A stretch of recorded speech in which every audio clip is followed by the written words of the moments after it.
الحمدللہ رب العالمین والصلاة والسلام علی سید الانبیاء والمرسلین قال اللہ تعالی وتبارک فی القرآن المجید والفرقان الحمید بسم اللہ الرحمن الرحیم قال اللہ تعالی وتبارک فی القرآن المجید والفرقان الحمید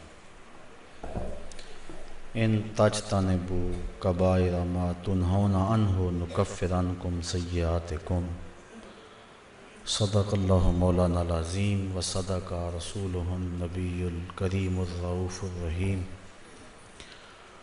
اللہم نور قلوبنا بالقرآن وزین اخلاقنا بالقرآن وادخلنا الجنۃ بالقرآن ونجنا من النار بالقرآن قال اللہ تعالی وتبارک فی شان حبیبہ مخبرا وآمرا ان اللہ وملائکتہ یصلون علی النبی یا ایہا الذین آمنوا صلوا علیہ وسلموا تسلیما الصلاۃ والسلام علیک یا رسول اللہ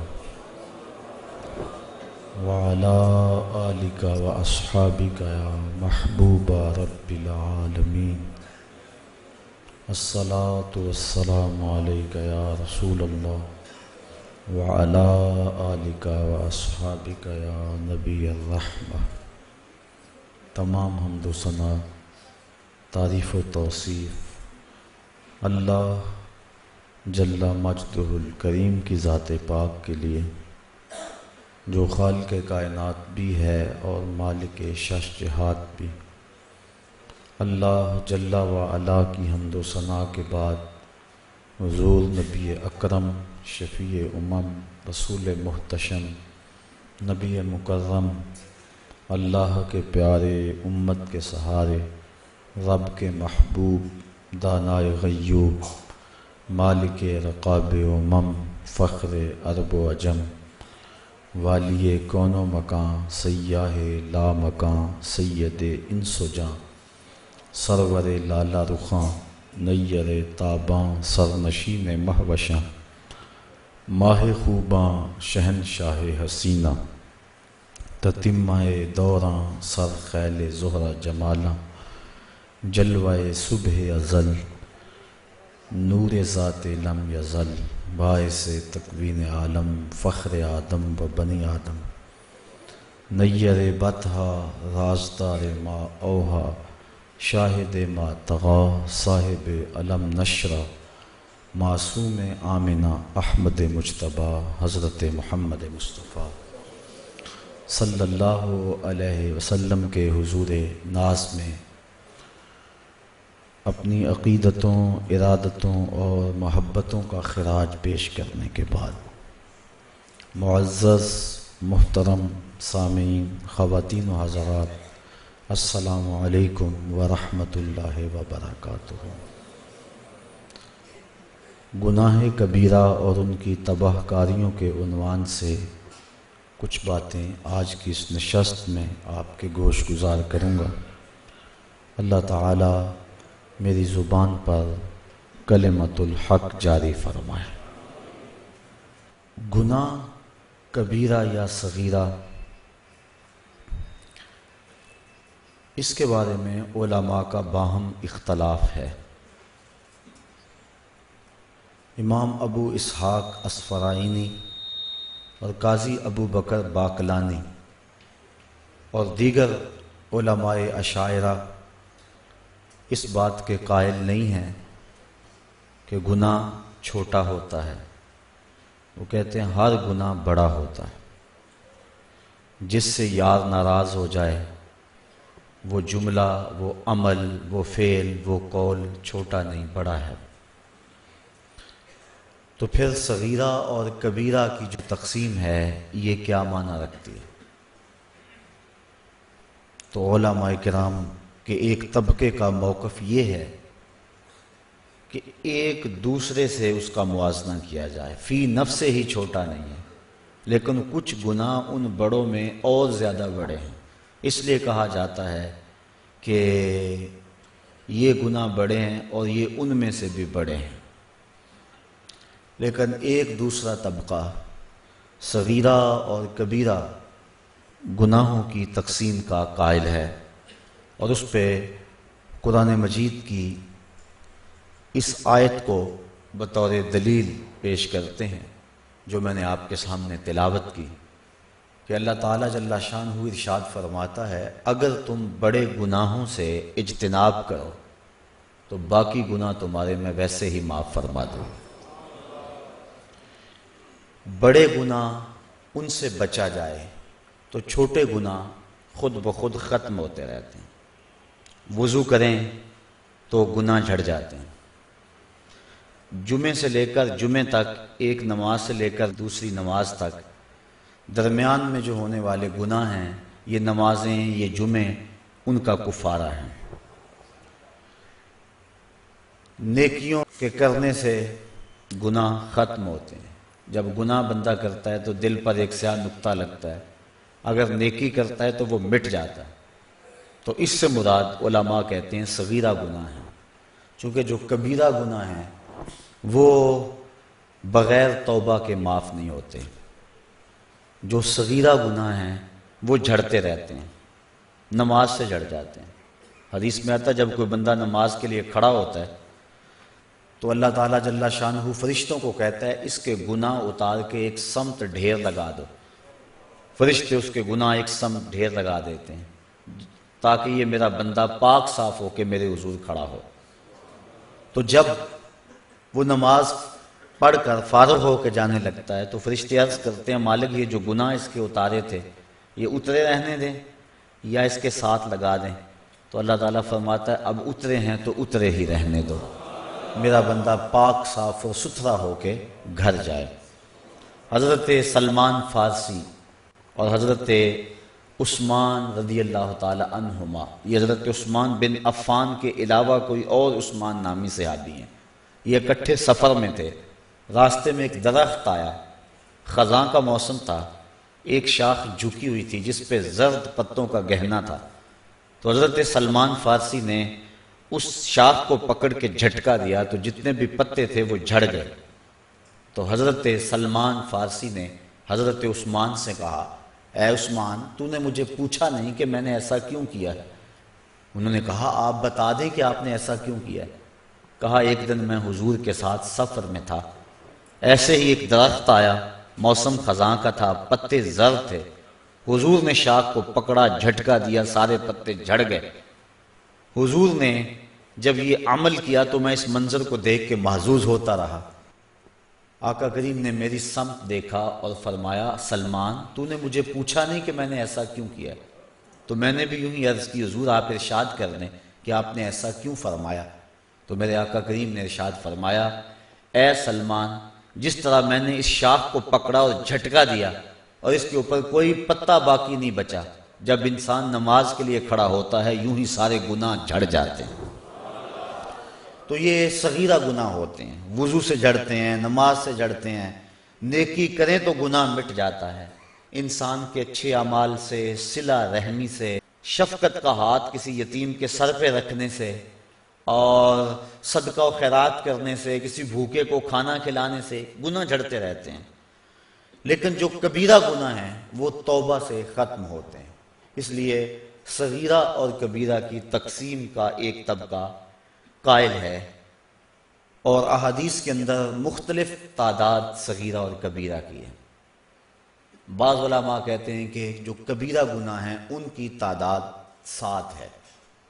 بخاری اور مسلم میں متفق علیہ روایت ہے، حضور علیہ السلام نے فرمایا کہ 7 چیزیں مہلکات میں سے، موبقات میں سے، ہلاک کر دینے والی ہیں، اور حضور نے وہ 7 گناہ گنوائے ہیں۔ بعض نے کہا کہ یہی کبیرہ ہیں، بعض نے کہا کہ ایک روایت میں 9 کبائر کا تذکرہ آتا ہے، لہٰذا 9 گناہ کبیرہ ہیں۔ امام ذہبی نے الکبائر کے اندر 70 گناہوں پر تبصرہ کیا ہے، اور آپ کا موقف یہ ہے کہ یہ 70 گناہ کبیرہ ہیں۔ الزواجر کے اندر ابن حجر نے 467 گناہ لکھے اور ان کا عذاب اور ان کی تفصیل آگے لکھی، ان کے قول کے مطابق اور تحقیق کے مطابق تقریباً 500 کے قریب گناہ کبیرہ ہے۔ بہرحال اس وقت ان تمام گناہوں کی فہرست اور ان پر گفتگو اس تھوڑے سے وقت میں ممکن تو نہیں ہے، چند ایک گناہوں پر کچھ باتیں آپ کے گوش گزار کروں گا۔ امام بخاری نے اس روایت کو نقل کیا ہے، اللہ کے محبوب علیہ السلام نے ارشاد فرمایا، الا انبئکم باکبر الکبائر، فرمایا لوگوں میں تمہیں بڑے بڑے گناہوں کی خبر نہ دوں؟ صحابہ نے حضور سے یہ بات سنی اور آقا نے ثلاثاً 3 مرتبہ یہ کہا، میں تمہیں بڑے بڑے گناہوں کی خبر نہ دوں؟ صحابہ نے عرض کی بلا یا رسول اللہ، کیوں نہیں حضور، آپ ارشاد فرمائیں۔ تو حضور نے ارشاد فرمایا، الاشراک باللہ وعقوق الوالدین وجلس وکان متکئا فقال الا وقول الزور، فرمایا ایک اللہ کے ساتھ کسی کو شریک ٹھہرانا ہے، دوسرا والدین کی نافرمانی کرنا ہے۔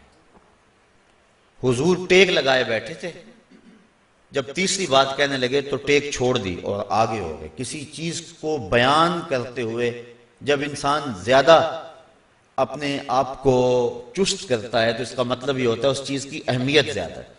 تو حضور ٹیک لگائے بیٹھے تھے، یہ 2 باتیں بیان فرمائیں اور پھر ٹیک چھوڑ کر حضور آگے ہو گئے۔ وجلس وکان متکئا فقال الا وقول الزور، فرمایا سن لو اور جھوٹی بات کہنا ہے، جھوٹی گواہی دینا ہے۔ تو اس حدیث میں ان 3 گناہوں کو بڑے بڑے گناہ شمار کیا گیا۔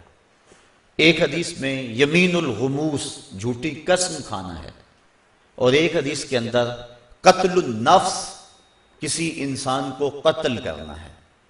تو یہ گناہ بڑے بڑے ہیں، کبیرہ گناہوں میں بھی آگے یہ گناہ سر فہرست ہے۔ اللہ کے ساتھ کسی کو شریک ٹھہرانا یہ سب سے بڑا ظلم ہے، اور اللہ تعالیٰ نے قرآن مجید کے اندر اس کو ظلم عظیم کہا۔ کوئی ذات کائنات کے اندر اس بات کا استحقاق نہیں رکھتی کہ وہ رب تعالیٰ کے ساتھ برابری کا دعویٰ کرے، یا کوئی شخص اس کے بارے میں یہ سوچے کہ مالک کے برابر ہے۔ اس کی ذات میں اور اس کی صفات میں کوئی شریک نہیں ہو سکتا ہے۔ تو اللہ کے ساتھ کسی کو شریک ٹھہرانا یہ سب سے بڑا جرم ہے، بلکہ یہ کفر ہے، لیکن کبائر میں بھی اس بات کو گنوایا گیا کہ اس سے بڑا کوئی گناہ نہیں ہو سکتا ہے۔ اور اللہ تعالیٰ شرک کے علاوہ جتنے بھی گناہ ہیں ان کو بخش دے گا، لیکن شرک کو نہیں بخشے گا۔ وہ یہ گوارا ہی نہیں کرتا کہ میرے ساتھ کسی کو شریک ٹھہرایا جائے۔ اور قرآن مجید میں متعدد مقامات پہ اس بات کی نفی کی کہ تم غور کرو، تم اس بات پہ تدبر کرو کہ اللہ کا شریک ہو سکتا ہے، اور تم ان بتوں کو اس کا شریک بنا رہے جو اپنے بدن پہ بیٹھی ہوئی مکھی بھی نہیں اڑا سکتے۔ اتنے بے بس اور اتنے مجبور وہ اللہ کے شریک کیوں کر ہو سکتے ہیں؟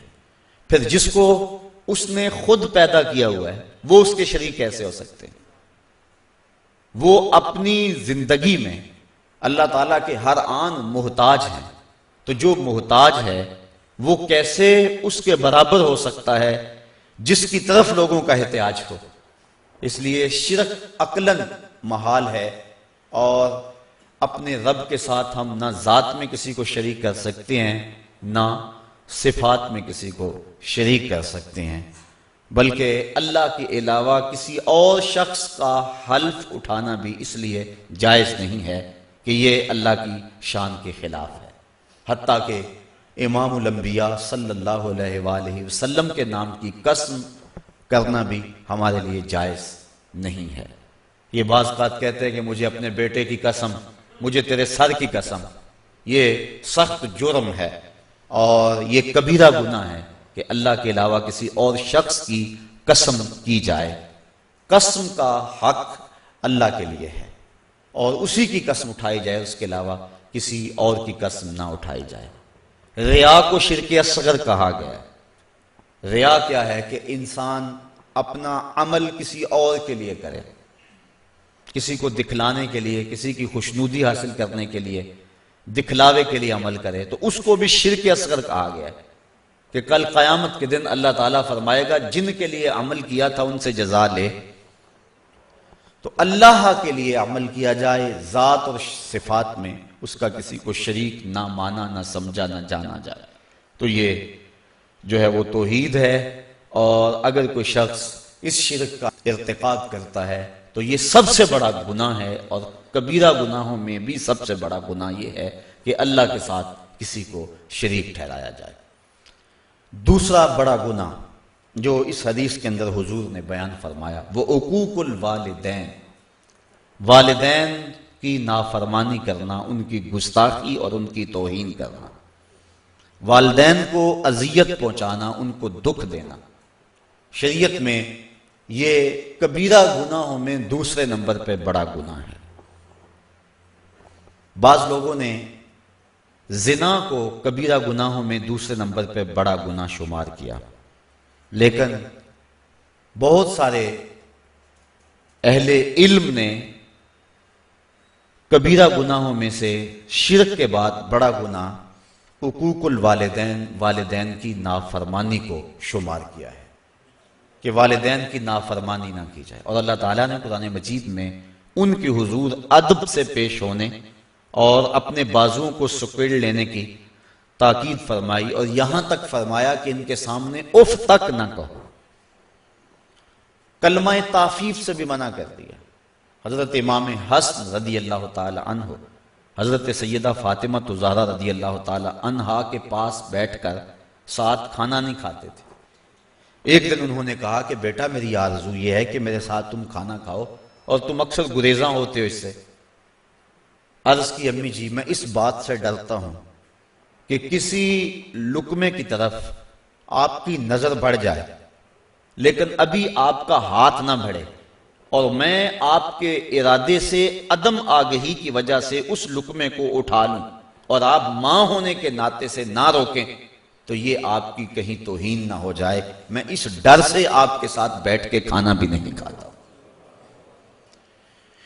کلمہ تعفیف کے زمرے میں علماء نے یہ بات بھی لکھی ہے کہ والدین کے سامنے اف بھی نہ کرو۔ اس کا مفہوم کیا ہے؟ وہ کہتے ہیں جب والدین بوڑھے ہو جائیں اور اس حالت میں پہنچ جائیں کہ بول و براز چارپائی پہ کر دیں، تو اولاد، سعادت مند جو اولاد ہے وہ والدین کو اس عمر کے اندر اٹھاتی ہے، ان کے کپڑے بدلتی ہے اور غلاظت، گندگی دور کرتی ہے اور اس میں سعادت سمجھتی ہے۔ ایک شاعر ہوا احسان دانش، وہ کہتا ہے میں اپنی ماں کی خدمت اپنی بیوی کو نہیں کرنے دی، میں نے کہا یہ حق میرا ہے اور یہ میں سعادت کسی اور کو کیوں دوں۔ اور وہ کہتا ہے کہ کافی دور نہر تھی ہمارے گھر سے جہاں جا کر میں اس کا لباس دھوتا تھا اور پھر واپس آتا تھا۔ تو ہم بیویوں کے سپرد کر کے بعض کا چلے جاتے ہیں اپنے ماں باپ کو، اور یہ نہیں سمجھتے کہ اس میں ہمارا اپنا حق کتنا ہے۔ ان کی سعادت مندی کہ اگر وہ تعاون کریں، لیکن یہ اولاد کی ذمہ داری ہے کہ وہ اپنے ماں باپ کی خدمت کریں، اور ماں باپ کی خدمت کرنے والا دنیا کے اوپر ہی نقد جزا پاتا ہے۔ ایک روایت کے اندر میں نے پڑھا ہے کہ والدین کی خدمت کرنے والا دنیا کے اندر ہی جزا پاتا ہے، آخرت کے اندر جو اس کو ملنی ہے وہ تو ضرور ملے گی۔ اور اسی طرح جو والدین کی نافرمانی کرتا ہے اللہ اس کے عذاب کو آخرت پر اڑتا، دنیا پر بھی اس کو ذلیل کرتا ہے جو والدین کو دنیا میں رسوا کرتا ہے۔ اور آپ دیکھ لیں معاشرے کے اندر جس نے والدین کو دکھ دیا وہ دنیا میں بھی ذلیل ضرور ہوا، بلکہ صوفیاء نے کتب تصوف میں لکھا ہے اور اس کی مؤید ایک حدیث بھی ہے کہ جس نے والدین کے لیے روزانہ دعا کی، والدین زندہ ہیں یا فوت ہو گئے، معمول بنا لیا کہ ان کے لیے مغفرت کی دعا کرے، تو کہتے ہیں ساری زندگی اس کے رزق میں بے برکتی نہیں آ سکتی۔ تو ان کی خدمت کو شعار بنانا اور ان کی خدمت کو سعادت سمجھنا یہی عزتوں کا ظرف ہے۔ بلکہ ذرا غور کیجئے، صحاح میں روایت ہے حضور علیہ السلام کی خدمت میں ایک شخص حاضر ہوا عرض کی حضور میں آپ سے اذن جہاد طلب کرتا ہوں، جہاد پہ جانا چاہتا ہوں۔ تو جواباً ارشاد فرمایا احی والدہ کا، کیا تیرے والدین زندہ ہیں؟ قال نعم، عرض کی ہاں حضور میرے والدین زندہ ہیں۔ قال ففیہ ما فجاہد، کہا جا ان کی خدمت کر، یہی تیرا جہاد ہے۔ باپ فالج میں گرا ہوا ہے اور بیٹا تبلیغی چلہ کاٹنے جا رہا ہے، کوئی قبولیت نہیں ہے۔ ماں کو ضرورت ہے اور وہ تڑپ رہی ہے، بیٹے کو آوازیں دے رہی ہے، اور بیٹا پیر کے دربار پہ اپنی داڑھی سے جھاڑو دے رہا ہے۔ ماں باپ کو سخت ضرورت ہے اور بیٹا جہاد پہ گیا ہوا ہے، شریعت نے اس کی اجازت نہیں دی، اس کی حوصلہ شکنی کی ہے۔ ہاں اگر کوئی اور تمہارا بھائی ان کی خدمت کرنے والا موجود ہے تو پھر ان کے اذن سے تم جا سکتے ہو، لیکن اگر ان کو ضرورت ہے تو تمہاری سب سے بڑی نیکی یہ ہے کہ تم ان کی خدمت کرو، ان کی دعائیں لو، ان کی رضا میں اللہ کی رضا ہے۔ دیکھ لو حضرت اویس کرنی رضی اللہ تعالیٰ عنہ، صحابی نہیں بنے، حضور اپنی قمیض کے بٹن کھول کے لمبی لمبی سانسیں لیتے ہیں اور فرماتے ہیں مجھے یمن سے یار کی خوشبو آتی۔ کسی نے کہا حضور یمن تو اتنا دور ہی نہیں ہے، لوگ کہاں کہاں سے آگے آپ کو ملنے کے لیے، زیارت کے لیے، اتنا پیار آپ کا اس سے، تو وہ آپ کی زیارت کے لیے بھی نہیں آیا؟ تو فرمایا اس کی بوڑھی اور نابینا ماں ہے، اس کی خدمت اسے میرے حضور آنے سے روکے ہوئے ہے۔ تو جو والدین کی تعظیم اور عزت کرتا ہے وہ برکتیں پاتا ہے اور حضور کا محبوب بنتا ہے۔ بلکہ حضور نے فرمایا کوئی اویس سے ملے اور میرا سلام کہے اور اسے کہے کہ میری امت کی بخشش کی دعا کرے، تو یہ طے ہو گیا کہ جو ماں باپ کی خدمت کرتا ہے اللہ اس کی دعائیں رد نہیں کرتا ہے۔ بلکہ حضرت اویس کرنی کو حضرت عمر فاروق اور حضرت علی المرتضیٰ ملے، جا کے حضور کا سلام دیا۔ حضور کا جب نام سنا تو آنکھوں میں آنسو امٹ آئے اور زاروں کے تار رونے لگے۔ کہا بتاؤ حضور کے لبوں پہ میرا نام کیسے آیا تھا، کیسے کہا تھا اویس کو میرا سلام دو؟ جب پیار اور محبت کا یہ عالم دیکھا تو کہا اویس اتنا پیار حضور سے تو ملنے کیوں نہیں آیا، زیارت کے لیے کیوں نہیں آیا؟ حضرت اویس کرنی رضی اللہ تعالیٰ عنہ نے فرمایا اچھا تم نے میرے رسول کی زیارت کی ہے؟ کہا ہاں، صبح و شام حضور کے قرب میں رہتے تھے۔ کہا بتاؤ پھر حضور کے ابرو جڑے ہوئے تھے یا کھلے ہوئے تھے؟ اب یہ ایک لمحے کے لیے حیران ہو گئے۔ کہا میں نے نہیں کی، مجھ سے پوچھ لو۔ کوئی دور سے دیکھتا اسے جڑے ہوئے نظر آتے، قریب آ کے دیکھتا اسے کھلے ہوئے نظر آتے۔ معلوم ہوا جو ماں باپ کی خدمت میں لگا ہوا ہے وہ حضور کے قرب سے بھی محروم نہیں ہے، وہ حضور کے قرب کی دولت سے بھی مالا مال ہے۔ تو والدین کے ساتھ حسن سلوک کرنا، اس کی تاکید کی گئی اور ان کی ناراضگی سے بچا جائے۔ جب والدین ناراض ہو جائیں تو رب ناراض ہو جاتا ہے۔ اللہ کی رضا والدین کی رضا میں چھپی ہوئی ہے اور اس کی ناراضگی والدین کی ناراضگی کے اندر چھپی ہوئی ہے۔ اللہ اکبر۔ تو والدین کی نافرمانی یہ دوسرا بڑا گناہ ہے اور اس سے اجتناب کرنا چاہیے اور ماں باپ سے معذرت کر کے ان سے معافی مانگ لینی چاہیے۔ علماء کہتے ہیں کہ 3 اشخاص سے ہاتھ جوڑ کر معافی مانگنے میں کوئی شرم محسوس نہیں کرنی چاہیے۔ ایک والدین، دوسرا استاد اور تیسرا شیخ۔ یہ 3 ہستیاں ایسی ہیں کہ کوئی غلطی ہو جائے تو فوراً معذرت کر لو۔ ماں باپ تو ویسے ہی جلدی معاف کر دینے والے ہوتے ہیں، ان کا تو دل ہی بڑا نرم ہوتا ہے۔ ایک صحابی ان کی روح پرواز نہیں ہو رہی تھی تو حضور علیہ السلام تشریف لے گئے تو آقا کریم نے پوچھا کہ اس کی ماں ہے؟ عرض کی ہاں حضور ہے۔ تو حضور اس کے ہاں تشریف لے گئے، فرمایا کہ تیرا اور تیرے بیٹے کا ماجرا کیا ہے؟ عرض کی حضور وہ اپنی بیوی کی بات کو میری بات پہ ترجیح دیتا تھا اور میں اس کو معاف نہیں کرنا۔ حضور فرمایا بلال اٹھو اور لکڑیاں اکٹھی کرو اور جب آگ روشن ہوئے پھر مجھے بتانا۔ عرض کی حضور یہ لکڑیاں کیوں اکٹھی کرنی اور آگ کیوں جلانی ہے؟ کہا اگر تم معاف نہیں کرو گی تو اس کی روح نہیں نکلے گی، تو اسے میں آگ میں جلاؤں گا۔ تو ماں نے عرض کی حضور میں نے معاف کر دیا۔ تو کہا بلال جلدی جاؤ تلقین کرو اسے کلمے کی۔ تو جب وہ دوڑے ان کے لبوں کے اوپر پہلے ہی کلمہ جاری تھا۔ تو ماں باپ کی نافرمانی، ماں باپ کی ناراضگی اللہ کی ناراضگی کا سبب بن جاتا ہے۔ یہ دوسرا بڑا جرم ہے۔ تیسرا کبیرہ گناہ قتل النفس، کسی جان کو قتل کرنا۔ جس نے کسی ایک انسان کو قتل کیا گویا اس نے پوری انسانیت کو قتل کیا، اور جس نے کسی ایک انسان کی زندگی بچائی گویا اس نے پوری انسانیت کو زندگی بخشی۔ اور اللہ تعالیٰ فرماتا ہے جس نے کسی مومن کو جان بوجھ کر قتل کیا اس کی سزا جہنم ہے۔ اور حدیث میں آتا ہے کہ مومن کو حق کے علاوہ تم قتل نہیں کر سکتے ہو، اور حق تین ہیں: ایک شادی شدہ زانی، ایک قتل کے بدلے قتل قصاص، اور تیسرا دین سے بغاوت کرنے والا۔ آپ اس حق میں کسی کو قتل کریں گے، اس کے علاوہ آپ کسی کو قتل نہیں کر سکتے۔ تو مومن کو قتل کرنا سخت جرم ہے، بلکہ حضور نے ارشاد فرمایا جب دو مومن آپس میں الجھ پڑتے ہیں اور ایک دوسرے کے ساتھ لڑتے ہیں تو قاتل اور مقتول دونوں جہنمی ہیں۔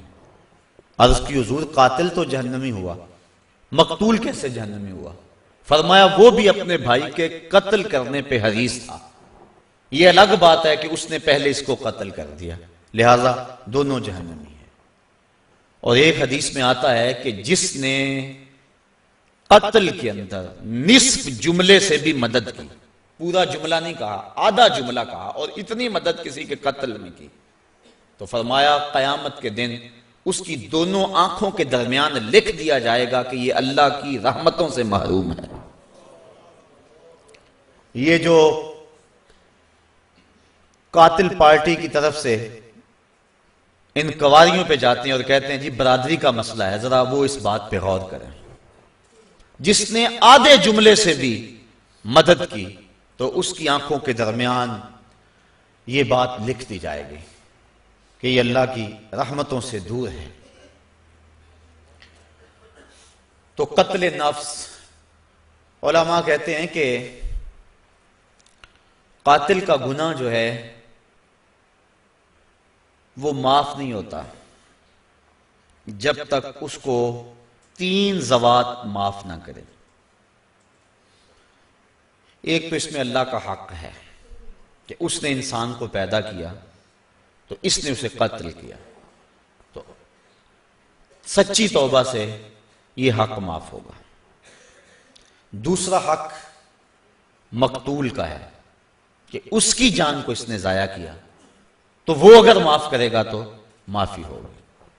اور تیسرا حق اس کے وارثوں کا ہے، ان بچوں کا ہے جو یتیم ہو گئے، اس بیوہ کا ہے جس کا سہاگ اجڑ گیا، ان بہنوں کا ہے جن کا سہارا چھین لیا گیا، اس بھائی کا حق ہے جس کی کمر توڑ دی گئی، اس بوڑھے ماں باپ کا حق ہے جن کی آنکھوں کا نور چھین لیا گیا۔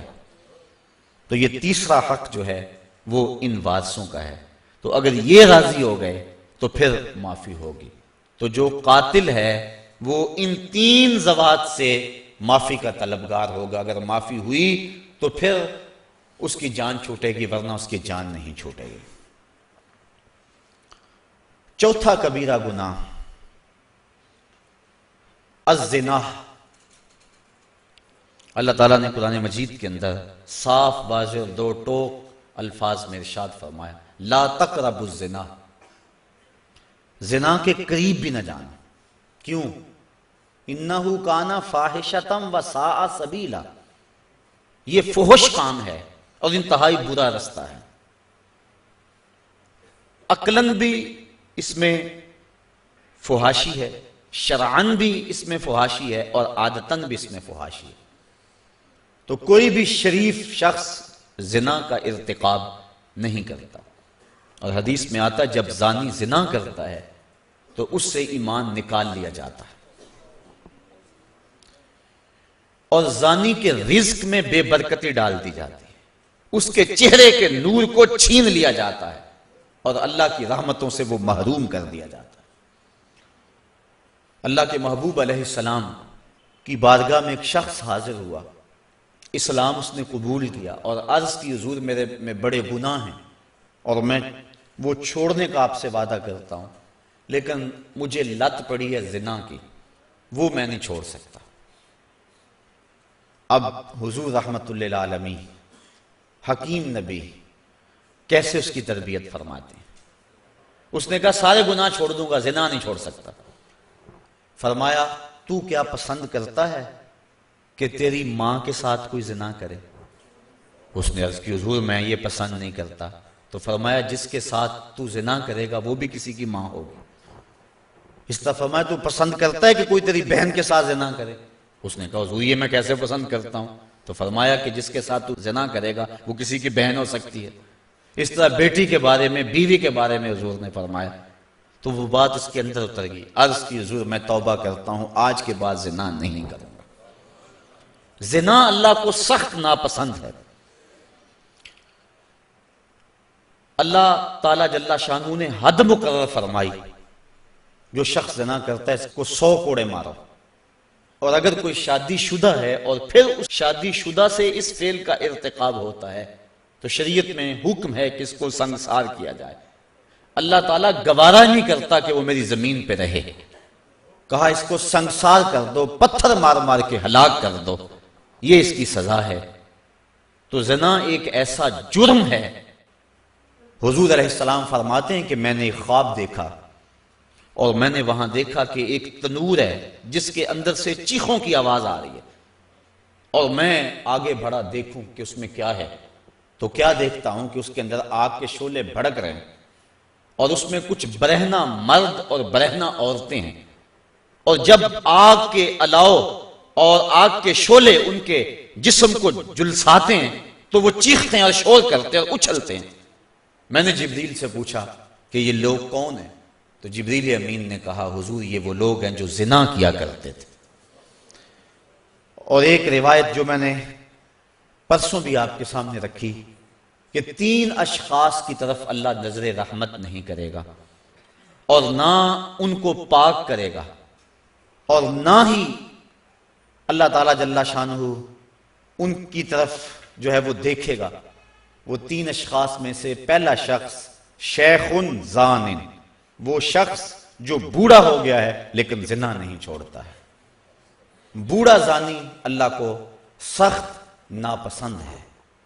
تو یہ ایسا کبیرہ گناہ ہے جس سے حضور نے ارشاد فرمایا کہ جس قوم میں زنا پھیل جاتا ہے اس قوم کے اندر ایسی بیماریاں جنم لیتی ہیں جو اس سے قبل تم نے نہیں سنی ہوں گی۔ یہ ایڈز کے نام سے بیماری سابقہ اس کی مثال بھی نہیں ہے۔ تو جس قوم کے اندر یہ برائی پھیلتی ہے اس میں ایسی نئی نئی بیماریاں جنم لیتی ہیں، اور اللہ کی رحمتیں اس قوم سے اٹھا لی جاتی ہیں، ان لوگوں کے چہروں سے نور اچک لیا جاتا ہے، اور ان کے اندر فقر و فاقہ مسلط کر دیا جاتا ہے جس قوم کے اندر یہ برائی پھیلتی چلی جائے۔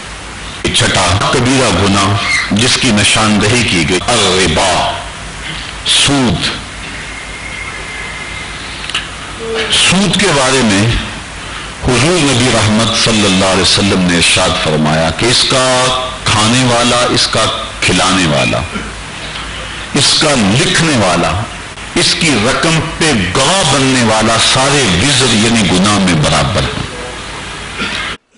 اور سود کی جو سزائیں ہیں وہ بہت ساری ہیں، اور سب سے کم درجہ جو ہے حضور علیہ السلام نے فرمایا وہ اس کے برابر ہے کہ جیسے کوئی شخص اپنی ماں کے ساتھ زنا کرتا ہے۔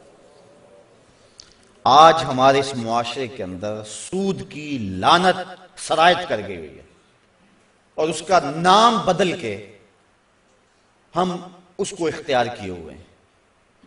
اگر شراب کی بوتل پہ روح افزا کا لیبل لگا لیا جائے تو اس کی ماہیت تو نہیں بدلتی۔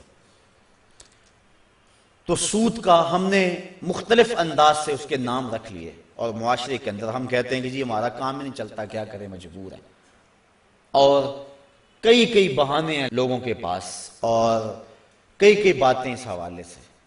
قرب قیامت کے فتنوں کو بیان کرتے ہوئے ارشاد فرمایا کہ قرب قیامت میں اگر کسی کے پاس سود نہیں پہنچے گا تو اس کا دھواں ضرور پہنچے گا، یعنی ایسے حالات بن جائیں گے لوگ اللہ سے اتنے دور ہو جائیں گے۔ تو سود ایک ایسی بیماری ہے، ایسا جرم ہے کہ جس کی سزا قیامت کے دن اللہ تعالیٰ نے قرآن مجید میں فرمائی کہ وہ ایسے اٹھایا جائے گا جس طرح کسی شخص کو شیطان نے مس کیا ہوا ہے اور اس کی جو حالت ہوتی ہے، یہ جو کہتے ہیں اس کو جن آ گیا اور اس کو اپنی ہوش نہیں رہتی، گرتا ہے دائیں بائیں، جو سود خور ہے کل قیامت کے دن اس طرح اٹھایا جائے گا کہ جس طرح کسی کو شیطان نے مس کیا ہو اور وہ جس طرح مجنون اور اس کی حالت غیر ہوتی ہے، قیامت کے دن اس طرح جو ہے وہ سود خور اٹھایا جائے گا۔ حبیب اجمی بہت بڑا سود خور ہے، گزر رہا ہے سڑک سے، بچے کھیل رہے ہیں، اس وقت کچی سڑکیں ہوتی تھی تو اس کے پاؤں سے گرد اڑی، تو جب گرد اڑی تو ان بچوں نے کہا پیچھے ہٹ جاؤ، یہ سود خور جا رہا ہے، کہیں ایسا نہ ہو کہ اس کے پاؤں سے اڑنے والی گرد تمہارے اوپر پڑ جائے اور تمہیں جہنم کی آگ میں ڈالا جائے۔ ان بچوں کی بات ابھی اجمی نے سنی اور بڑا پریشان ہوا۔ بعض کا ایک جملہ بندے کو بدل دیتا ہے۔ میں پچھلے دن سنت اور بدعت کے عنوان سے کچھ باتیں کی، تو میں جب واپس یہاں سے نکلا ہوں تو کتنے لوگوں نے مجھے یہ بات کہی ہے کہ آپ دعا کریں کہ جب دوبارہ ہم آپ کو ملے تو ہمارے چہرے پہ سنت کا نور ہو۔ تو بعض کا وقت ایسا ہوتا ہے کہ ایک جملہ اندر اتر جاتا ہے۔ ان بچوں نے کہا پیچھے ہٹ جاؤ، کہیں ابھی بجمی کے پاؤں سے اڑنے والی دھول تمہارے اوپر پڑ گئی تو تم جہنمی نہ ہو جاؤ۔ تو ابھی بجمی بڑا رویا، جہاں گیا وہاں واپس پلٹا اور اس نے پکی توبہ کر لی کہ مالک آج کے بعد سودی کاروبار نہیں کروں گا۔ تو جب واپس آیا تو وہی بچے بھی کھیل رہے تھے اور اس کے دل میں شرمندگی تھی ان بچوں سے، گزرنے لگا تیزی سے تو گرد زیادہ اڑی، تو بچوں نے ایک دوسرے سے کہا اور جلدی جلدی آگے ہو جاؤ، اگر حبیب اجمی کے پاؤں سے اڑنے والی دھول تمہارے بدن کے کسی حصے میں پہنچ گئی تو تمہیں اللہ جنت کی بہاریں عطا فرما دے۔ قیامت کے دن کچھ لوگوں کے بڑے بڑے جسم ہوں گے، حدیث میں آتا ہے، اور حضور نے اس منظر کو دیکھا، اور بطن ہوں گے جس طرح شیشہ ہوتا ہے، اور اس کے اندر حضور نے دیکھے سانپ ہیں اور بچھو ہیں، اور وہ شخص اٹھتا ہے تو اس سے اٹھا نہیں جاتا۔ پوچھا جبریل یہ کون لوگ ہیں؟ فرمایا یہ وہ لوگ ہیں جو سود کھایا کرتے تھے۔ تو سود کھانا، سود کھلانا، سود لکھنا، سود کی رقم پہ گواہ بننا، یہ سارے جرم کے اندر برابر کے شریک ہیں۔ اللہ ہمیں اس لعنت سے محفوظ فرمائے۔ اگر کسی کے کاروبار کے اندر سود کا ایک ذرہ بھی ہے تو وہ جلدی سے اپنے کاروبار کو پاک کر دے، چونکہ سود میں فائدہ کوئی نہیں ہے، سود میں نقصان ہی نقصان ہے۔ اللہ تعالیٰ فرماتا ہے کہ وہ ربا کو گھٹاتا ہے اور جو تم صدقات دیتے ہو اس کو بڑھاتا ہے۔ عقل انسانی کہتی ہے کہ جو سود لیتے ہیں اس سے تو مال میں اضافہ ہوتا ہے، اور زکوٰۃ نکالیں تو اس میں مال میں کمی ہوگی، لیکن اللہ فرماتا ہے نہیں، اس میں زیادتی ہوگی، اس میں کمی ہوگی۔ ایک روایت میں آتا ہے کہ جب بندہ صدقہ کرتا ہے تو رحمان اس کو اپنی قدرت کی مٹھی میں لے لیتا ہے، اور پھر اتنی تیزی کے ساتھ وہ صدقہ بڑھتا ہے جس طرح گھوڑا بڑھتا ہے، اور کل قیامت کے دن چھوٹا سا جو صدقہ کیا جائے گا اس کو ایسے ملے گا جس طرح احد پہاڑ ہوتا ہے۔ تو صدقے بڑھتے ہیں اور سود جو ہے اس سے رزق سمٹتا ہے اور زندگی کے اندر بے چینی اور اضطراب پیدا ہو جاتا ہے۔ 7واں گناہ جس کو کبائر میں شمار کیا گیا وہ شراب نوشی ہے۔ ایک روایت میں آتا ہے شارب الخمر کا عابد الوثن، شراب پینے والا بت پوجنے والے کی طرح ہے۔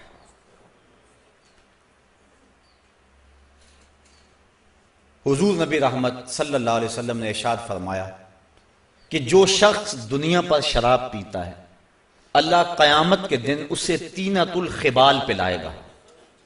صحابہ نے عرض کی حضور یہ طینۃ الخبال کیا ہے؟ فرمایا یہ جہنمیوں کے زخموں کی پیپ ہے، اور علماء کہتے ہیں اتنی بدبودار ہوگی، اگر اس کا ایک قطرہ اب دنیا پہ ڈال دیا جائے، انسان تو انسان رہے، جانوروں کے دماغ بھی پھٹ جائیں، اتنی بدبودار ہوگی، اور گرم اتنی کہ اگر ایک قطرہ احد پہاڑ پہ رکھ دیا جائے تو پہاڑ پگھل جائے۔ اس کو کہتے ہیں طینۃ الخبال۔ تو طینۃ الخبال ان کو پلایا جائے گا جو شراب پیتے ہیں، اور اللہ تعالیٰ نے شراب کی حد مقرر کی ہے کہ اس کو کوڑے مارے جائیں۔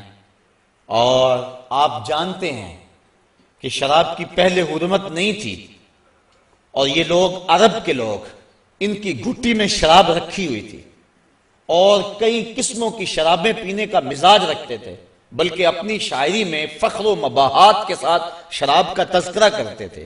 1000 کے قریب شراب کے نام ہیں لغت عرب میں، اور اس قدر ان کے لیے فخریہ بات تھی۔ اور جب حکم نازل ہوا کہ شراب حرام کر دی گئی ہے تو لوگوں نے مٹکے توڑ دیے، یہاں تک کہ جو نالیاں تھیں ان کے اندر شراب ہی بہتی چلی جا رہی تھی، ادھر حکم ہوا اور ادھر تعمیل ہو گئی۔ یہ تھی ان کی زندگی، وہ حکم کو ترجیح دیتے تھے۔ جب حکم ہو گیا، ایک دن حضور خطبہ فرما رہے تھے، کچھ لوگ کھڑے تھے تو حضور فرمایا بیٹھ جاؤ، تو ایک سے ابھی گھر سے نکل رہے تھے، ابھی گلی میں ہی تھے، انہوں نے وہاں سنا تو وہیں بیٹھ گئے، کہا حضور نے کہہ دیا ہے، بس عمل ہو گیا ہے۔ یہ تھی ان کی زندگی اور یہ تھے ان کے شب و روز۔ اور صحابہ 10 آیتیں تلاوت کرتے تھے، اتنی دیر تک آگے تلاوت نہیں کرتے تھے جب تک 10 پہ عمل نہیں ہو لیتا تھا۔ تو شراب ایک ایسا عمل ہے کہ جس کی سزا بڑی سخت ہے، دنیا پر بھی اور آخرت کے اندر بھی۔ اس کو طینۃ الخبال پلایا جائے گا۔ شرابی کی جو سزائیں ہیں اور جو اس کی تباہ کاریاں ہیں وہ تو ہیں، لیکن اس کی ایک بہت بڑی سزا یہ ہے کہ جو شرابی ہے یا اور بھی کسی طرح کا نشہ کرتا ہے، اس کو مرتے وقت کلمہ نصیب نہیں ہوتا۔ اللہ تعالیٰ جل شانہ ہمیں اس سے محفوظ و مامون فرمائے۔ کبیرہ گناہوں میں سے ایک گناہ النیاحہ، جب کوئی شخص فوت ہو جائے تو نوحے کرنا، یہ بالخصوص عورتوں میں ہے، مردوں میں بھی پایا جاتا ہے لیکن زیادہ تر یہ بیماری عورتوں میں ہے۔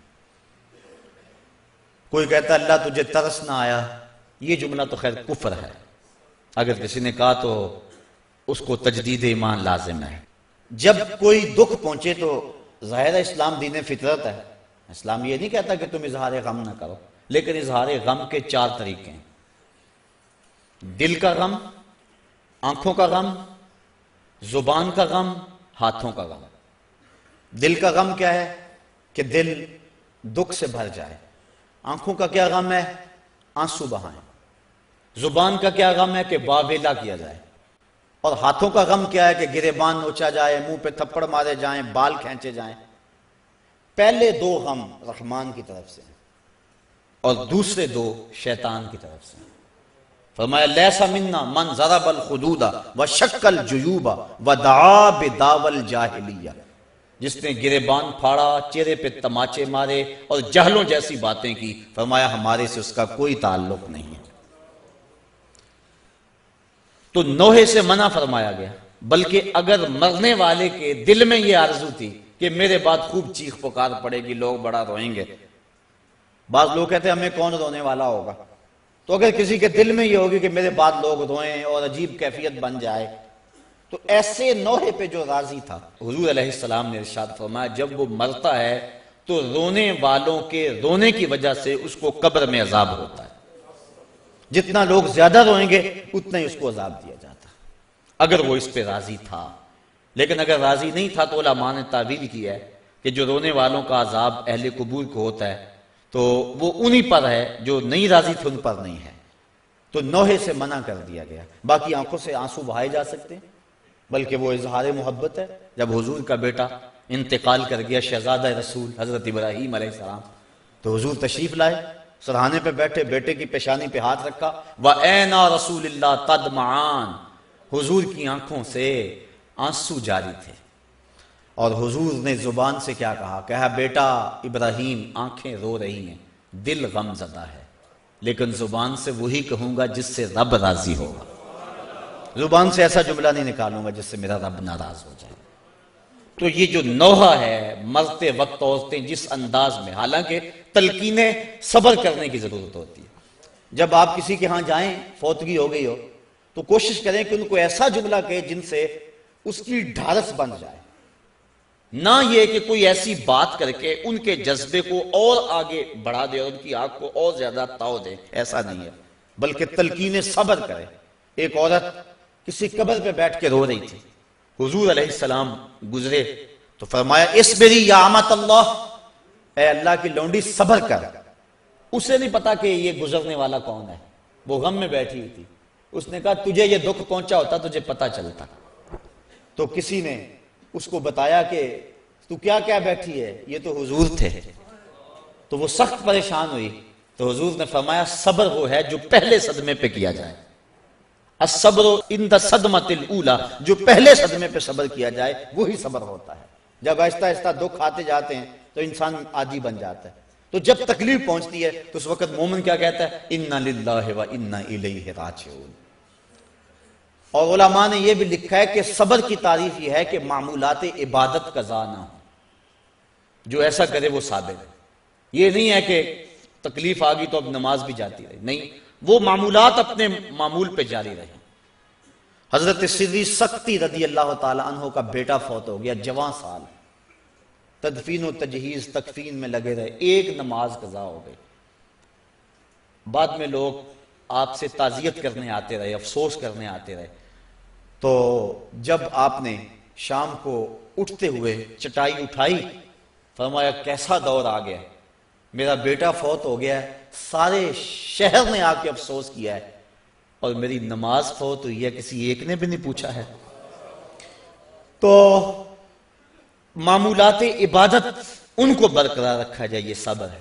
تو یہ جو نوحے عموماً عورتیں بالخصوص پڑھتی ہیں، تو بلکہ ایک روایت میں آتا ہے 7 اشخاص ایسے ہیں کہ جب ان کو تم قبر میں دفن کر کے آتے ہو تو ان کا رخ قبلے سے پھیر دیا جاتا ہے۔ فرمایا فَاذْهَبُوا وَانْبُشُوا قُبُورَكُمْ، جاؤ جا کے ان کی قبریں اکھیڑ کے دیکھ لو، اگر ایسا نہ پاؤ تو پھر مجھے آ کے کہنا کہ میں نے کیا کہا تھا۔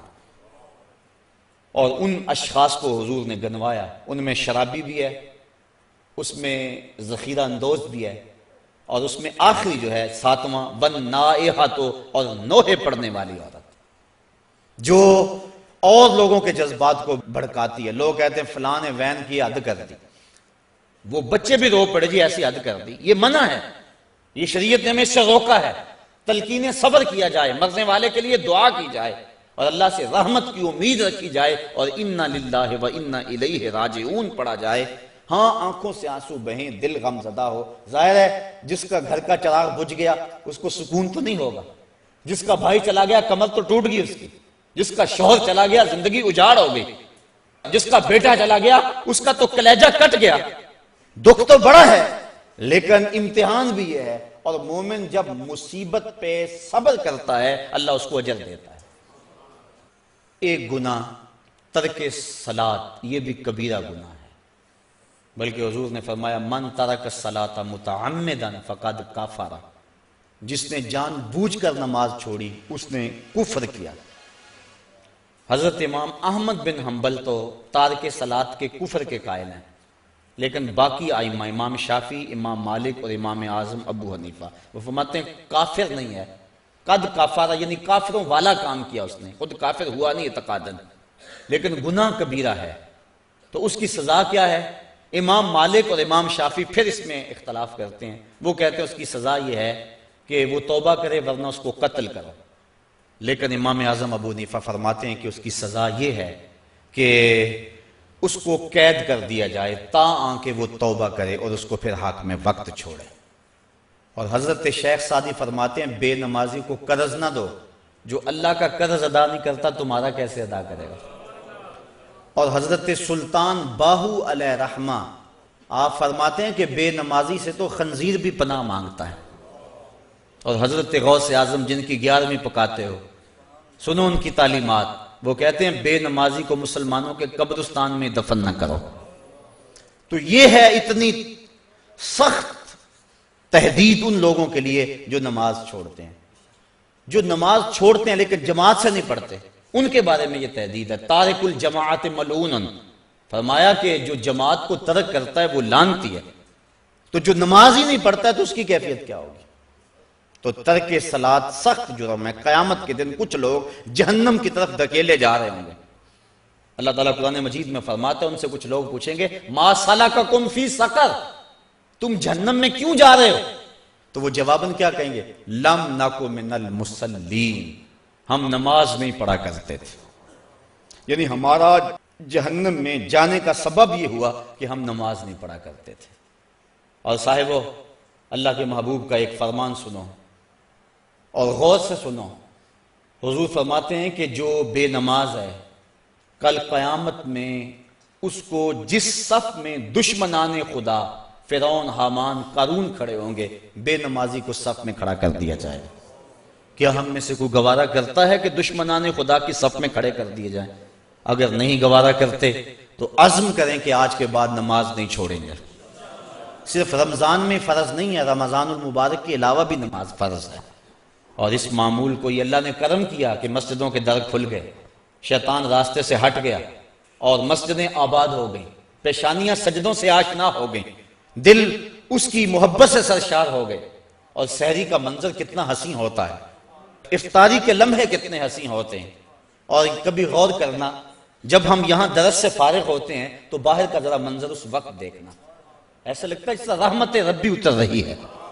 عجیب کیفیت میں تو محسوس کرتا ہوں کہ اللہ کا قرآن سنا، اس کا دین سنا، اس کے پیغام کو سنا تو ایسی کیفیات نصیب ہو جاتے ہیں۔ یہ رمضان کے عشرہ رحمت سے چھنتا ہوا نور ہے جو ہمارے من میں اجالے پیدا کر رہا ہے۔ تو یہ جو ہمیں توفیق نصیب ہوئی رمضان میں نماز کی، دعا کریں کہ یہ تسلسل سے باقی رہے، اور یہ جن گناہوں کی نشاندہی کی گئی ہے اللہ ہمیں بچنے کی توفیق دے، جن کی نہیں بھی کی گئی ہمیں پتہ ہے کہ گناہ کیا ہے۔ حضور نے فرمایا کہ جو تیرے سینے میں کھٹکے اور تو لوگوں کے اس پر مطلع ہونے سے ڈرے وہ گناہ ہے۔ ما حاک فی صدرک، تو ہمیں پتہ ہے گناہ کیا ہے اور نیکی کیا ہے۔ ہمیں اپنی زندگی کو ایک خوبصورت نظم دینا چاہیے اور زندگی کو نیکیوں کا حسن دینا چاہیے۔